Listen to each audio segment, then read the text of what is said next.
A police dog just went insane at the airport, not barking at drugs, not alerting to explosives.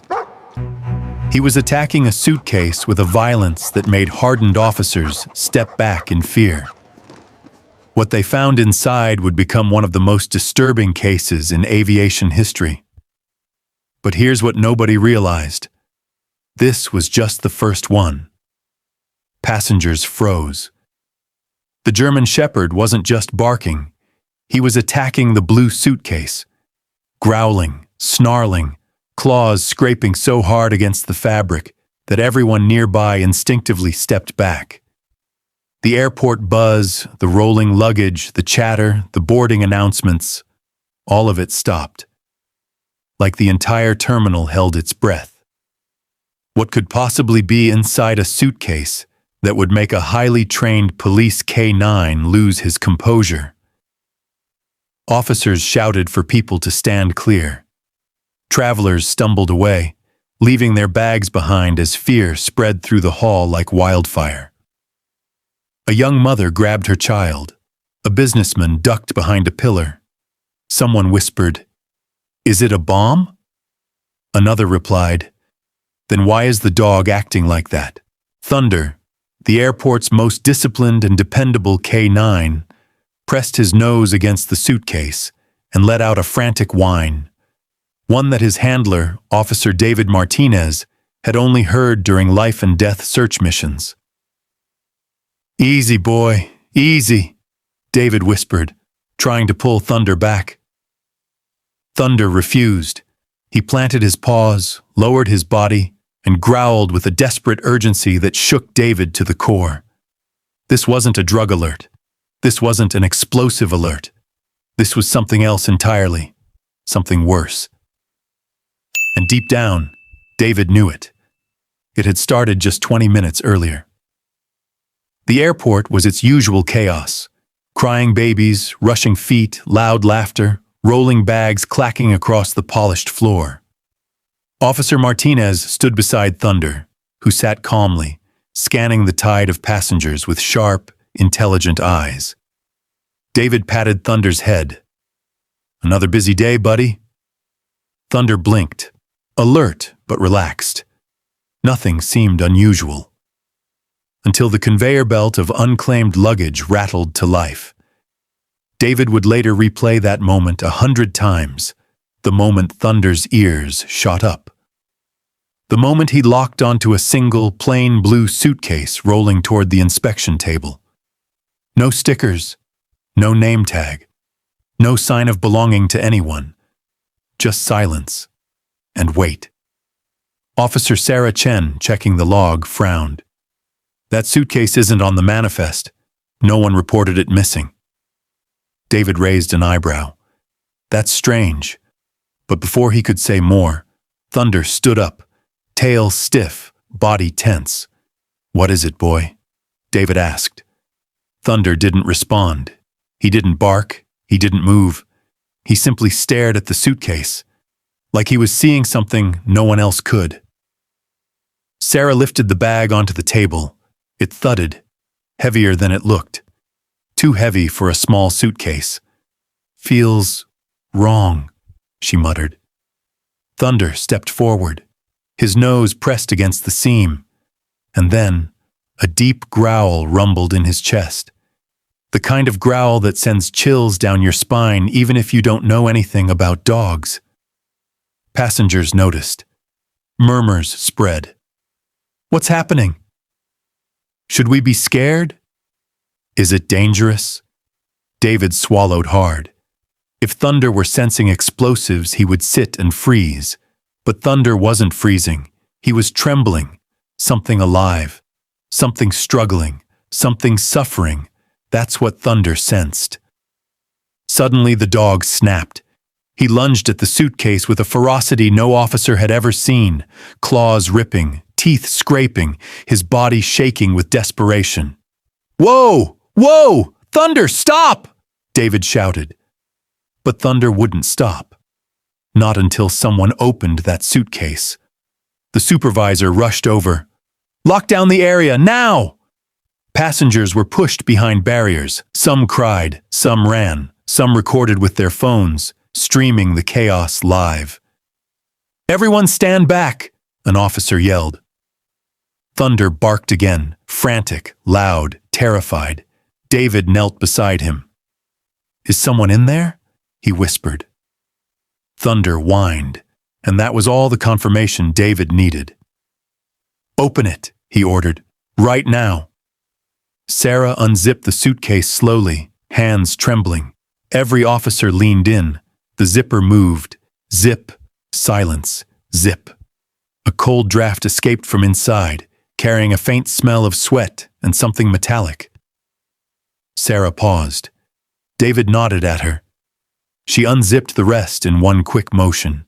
The suitcase fell open, and the room erupted in gasps. Inside, folded unnaturally, wrapped in a tiny pink blanket, was a little girl, a toddler, barely 2 years old, breathing but barely, her skin pale, lips cracked, faint bruises on her wrists. Sarah stumbled back, hand over her mouth. "Oh God! Oh God! It's a child!" Someone screamed behind the barricades. Another person dropped their phone in shock. Thunder immediately climbed onto the table, pressing his nose gently to the girl's cheek, whimpering as if begging her to breathe. "She's alive," David whispered. "But not for long." "Medics, now!" the supervisor shouted. Paramedics rushed in, scooping her carefully and racing toward the ambulance bay. Her tiny arm twitched. "She moved!" David yelled. "She moved her hand!" But seconds later, she went limp again. Thunder howled softly, a heartbreaking sound no one had ever heard from him before. The ambulance sped away, sirens blaring. The airport became a crime scene instantly. "Pull all camera footage," the supervisor ordered.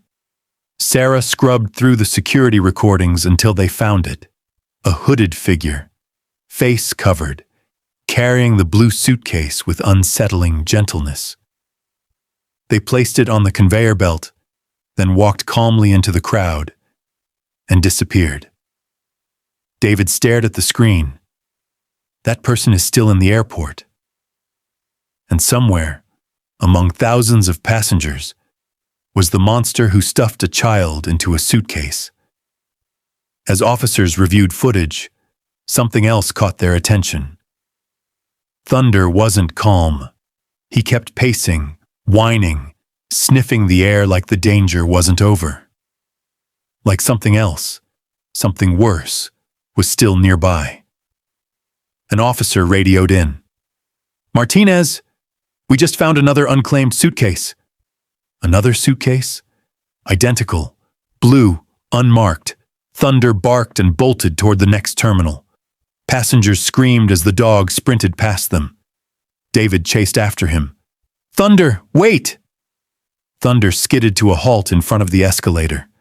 Another blue suitcase sat at the top, unmoving, quiet. But Thunder's reaction was instant. He growled, lunged, and barked with the same haunting desperation. David's blood ran cold. "Oh God, don't tell me!" Sarah arrived, breathless. "Open it! Open it!"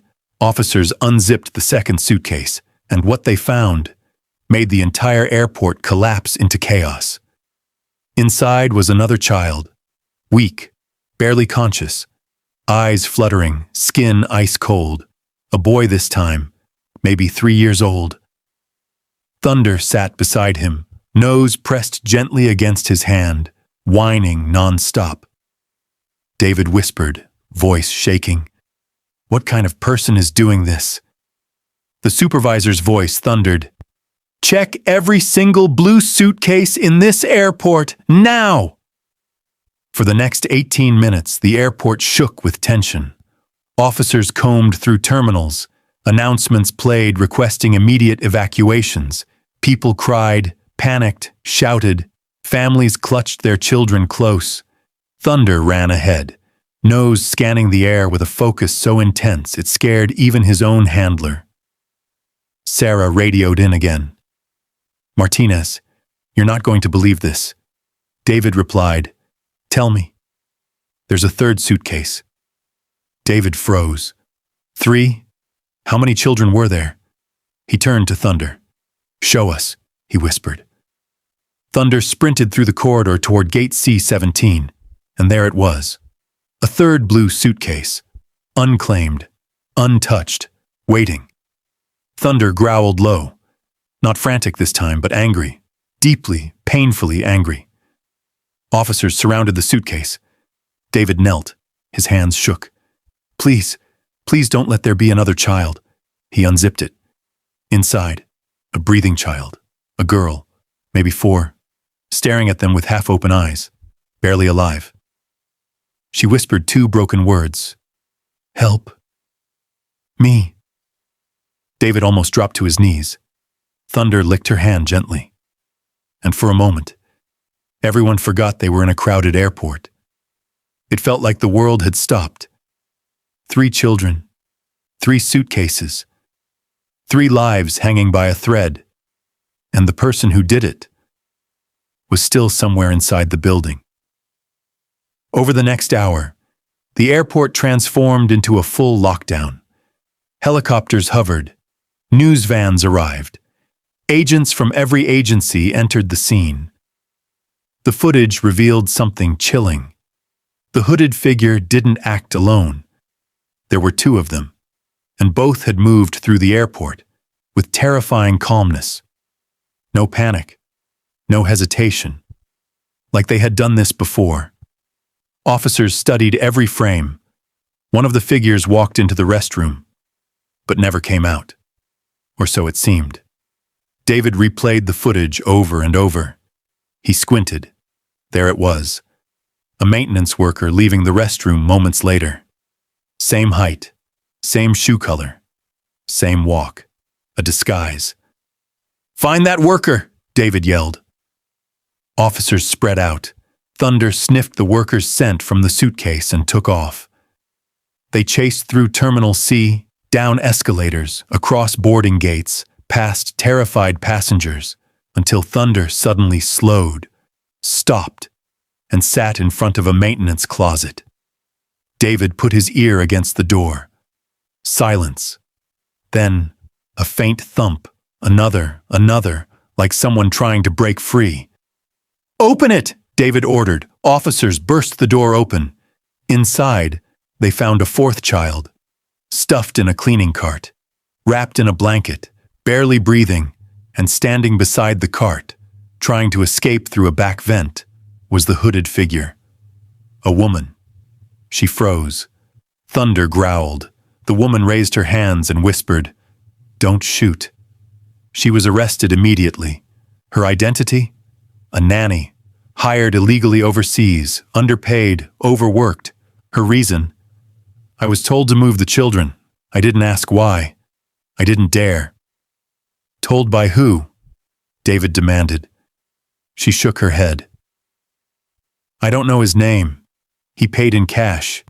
He said he'd hurt my family if I didn't do it. Authorities investigated for months, and the truth slowly emerged. The children were being trafficked, moved across airports like luggage, hidden to avoid detection, sold to the highest bidder.